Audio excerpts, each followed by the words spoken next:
في قضية الإمام المهدي أهم موضوع هو الاستعداد. أهم موضوع في كل قضية الإمام المهدي هو الاستعداد والانتظار. أفضل أعمال أمتي انتظار الفرج. وقبل في العام الماضي أو قبله تحدثنا هنا، ولكن بصيغة أخرى وللتكرار أيضا في بعض المطالب نؤكد على هذا الموضوع ونتحدث عن التمهيد في زمن الغيبة. هل نحن مطالبون بالتمهيد؟ الانتظار الإيجابي هو العمل، هو الاستعداد، وأيضا هناك مفهوم التمهيد.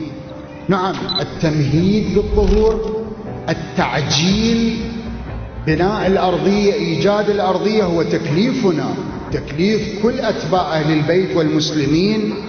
لماذا؟ لأن سبب غيبة الإمام نحن، سبب غيبة الإمام، هذه صرخة أنا أعتقد في كل يوم يصرخ الإمام إلينا إلى جميع المؤمنين أنه أنتم السبب في غيبتي، نحن السبب في غيبة الإمام. وطبعا هناك أدلة كثيرة وعلماء ذكروا هذا المطلب، ومن ضمنهم الشيخ الكبير العلامة خواجة نصير الدين الطوسي المدفون في باب المراد في الكاظمية في حرم الإمامين الكاظمين عليهما السلام، يقول: وجوده لطف وعدمه منا.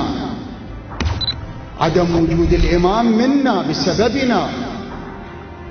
ولهذا القرآن يقول: ذلك بأن الله لم يك مغيرا نعمة أنعمها على قوم حتى يغيروا ما بأنفسهم.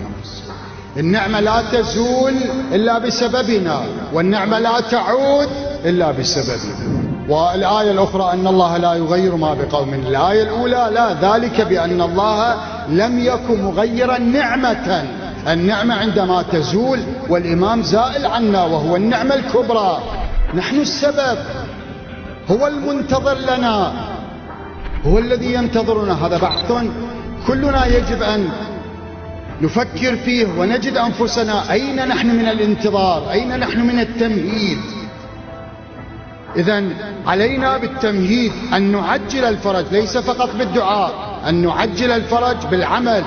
التمهيد، الانتظار هو أهم عمل، أفضل أعمال أمتي انتظار الفرج. عمل وليس فقط عاطفة ودموع، عمل وأهم عمل، يعني أصعب عمل، الأهم يعني الأصعب. التمهيد والانتظار إذن أمران مرتبطان.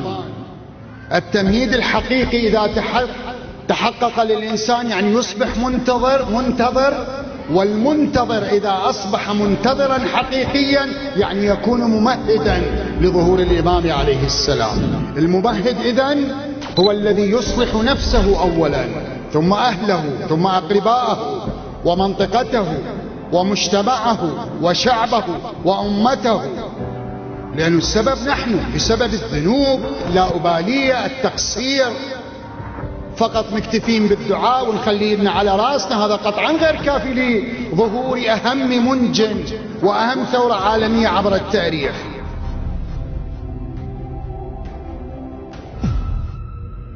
اینجا مرکز مقاومت هست.